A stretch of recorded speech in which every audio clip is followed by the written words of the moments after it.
ইলাহা ইল্লাল্লাহু মুহাম্মাদুর রাসূলুল্লাহ। একবার তাকবীর দেন, নারে তাকবীর। দাতায় দান করে বহিরের লুঙ্গি ছেড়ে, দাতায় দান করে বহিরের কপাল আগুন লাগে। আল্লাহ গো, আর একটা 10 বস্তা। অনেক লোক বলে দাতায় দান করে বকিলের উপর আগুন লাগে, এই কথা বলো কেন? রাসূলুল্লাহ বলেছে আল বখিলু আদুবিল্লাহ, বকিল মরবে, দোজখে যাবে। বকিল হলো আল্লাহর চরম শত্রু। বকিল আল্লাহ চরম শত্রু। বকিলের কাছে দান চাইলে মাথা আগুন জ্বলে। কেন দান চাইবে কেন? নমরুদ এত টাকা দান করেনি, ওইভাবে পাথর মেরে মেরে আল্লাহ মেরে বলে দিয়েছে। সাদ্দাত এত টাকা দান করেনি, দরজা দাঁড় করে টুটি ধরে মেরে বলে দিয়েছে। কারুনের এত টাকা দান করেনি, চুপিয়ে চুপিয়ে মেরে ফেলে দিয়েছে। দান করবি নি? বল না। আল্লাহ বলল, মুসা নবী বলল দরিয়া লাঠি মারো, পেরিয়ে যাও। যেই উঠবে শুধু চুপিয়ে চুপিয়ে মেরে ফেলে দিয়েছে।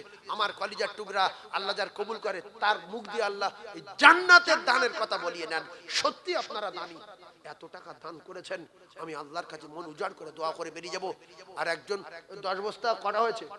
3 বস্তা, 6টা, 3টে, 9টা, আর একটা 3 বস্তা, 10 বস্তা, 3000 টাকা। আর একটা 100 বস্তা লাগবে, মসজিদ কমপ্লিট। আর একটা, আর একজন নেই না, 100 বস্তা লাগবে, হয়েছে 90 বস্তা। আর একজন 10 বস্তা। ভার বাড়ি কোথায়? এখানকার জামাই আমার খুব ভালোবাসে। আল্লাহ, আব্দুল মাজিদ। মাজিদ, কিয়ামতে একটা মাঠ হবে, সেই মাঠের নাম মাজিদ।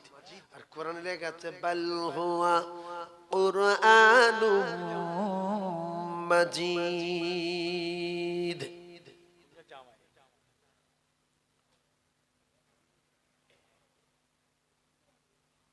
না না, আচ্ছা,